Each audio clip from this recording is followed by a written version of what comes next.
ആരാ? ഇവിടെ വരുന്നവർക്കൊക്കെ 100 രൂപ വെച്ച് കൊടുക്കുന്നുണ്ടെന്ന് കേട്ടു. അത് വാങ്ങാൻ വേണ്ടി വന്നാണ്. ഈ 100 രൂപ ഡെയിലി കൊടുക്കുന്നുണ്ടോ? എല്ലാ ദിവസവും ഇങ്ങോട്ട് വരണമെന്ന് അറിയാനാ. വേണ്ട, നടന്ന് ബുദ്ധിമുട്ടണമെന്നില്ല. മേൽവിലാസം തന്നെ അങ്ങോട്ട് അയച്ചുതരാം. വളരെ ഉപകാരം. മേൽവിലാസം NP അംബുജാക്ഷൻ, മലയാള novelist, Ambuj tailors, temple road, Thayankari. Novelist ആണോ? അതെ, നോവൽ എഴുതാത്ത സമയത്ത് ടൈലറാണ്. എന്റെ ഫസ്റ്റ് വർക്ക് ചിറകുടിഞ്ഞ കിനാവുകൾ. ഒരു കോപ്പി തരട്ടെ? അയ്യേ, വേണ്ട വേണ്ട. എന്താ, പുസ്തകം അലർജിയാണോ? ഒരു നോവലിസ്റ്റായി താൻ 100 രൂപയ്ക്ക് വേണ്ടി ഇറങ്ങി തിരിച്ചത് കഷ്ടമായിപ്പോയി. യഥാർത്ഥ കലാകാരൻ എന്നും പട്ടിണിക്കാരനാ. എന്നെ ഇന്ന് നിങ്ങൾ അംഗീകരിക്കില്ല, നാളെ ഞാൻ മരിച്ചു കഴിയുമ്പോ അനുശോചന സമ്മേളനം, പ്രതിമ ഉണ്ടാക്കൽ, അതൊക്കെ പോട്ടെ. ആ 100 രൂപ കിട്ടിയാൽ എനിക്കങ്ങ് പോകായിരുന്നു. ഇതെന്താ നോട്ടടിക്കുന്ന പ്രസ്സോ? താൻ ചെല്ലി. ഇവിടെ ആർക്കും രൂപയൊന്നും കൊടുക്കുന്നില്ല. അപ്പൊ ആളുകൾ പറഞ്ഞതോ? എനിക്ക് പറഞ്ഞോട് പോയി വാങ്ങിക്കേ. അല്ല, ഒരു 100 രൂപ കിട്ടിയാൽ. ഒന്ന് സ്ഥലം വിടറോ. ദേ, എടോ പോടോ എന്നൊന്നും വിളിക്കണ്ട, ഞാനൊരു മലയാള നോവലിസ്റ്റാണ്. കൈ ചൂണ്ടി സംസാരിക്കുന്നു. ഒന്ന് പോടോ ആളെ. എന്തിനാ സാർ? ഇയാളൊരു ശല്യക്കാരനാ, പോരാത്ത നോവലിസ്റ്റും. കുഴപ്പമില്ല, കയറി വരണം മിസ്റ്റർ. എന്റെ നോവല് വായിച്ച ആളായിരിക്കും.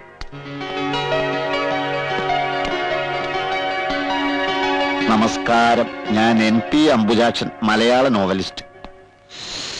100 രൂപ വേണം അല്ലേ? അങ്ങനെ കേട്ടു. 200 ആയാലും കുഴപ്പമില്ല. വരൂ, തരാം. വരൂ.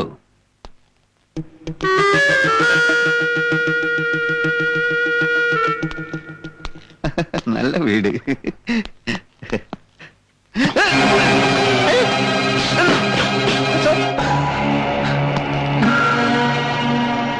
നിനക്ക് രൂപ വേണോ അല്ലടാ?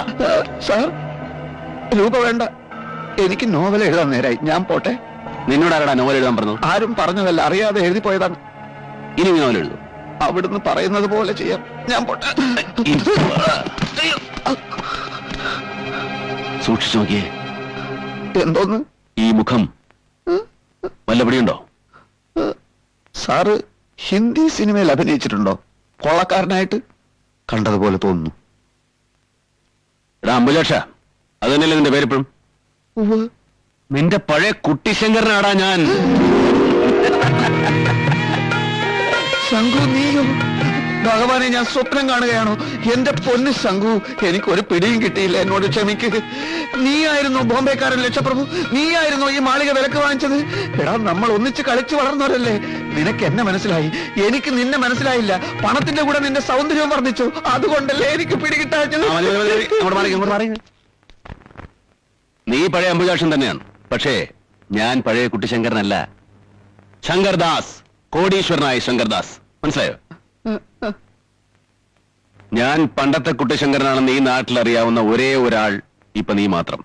എന്ന് വെച്ചാൽ നീ മാത്രമേ അറിയാൻ പാടുള്ളൂ എന്നർത്ഥം.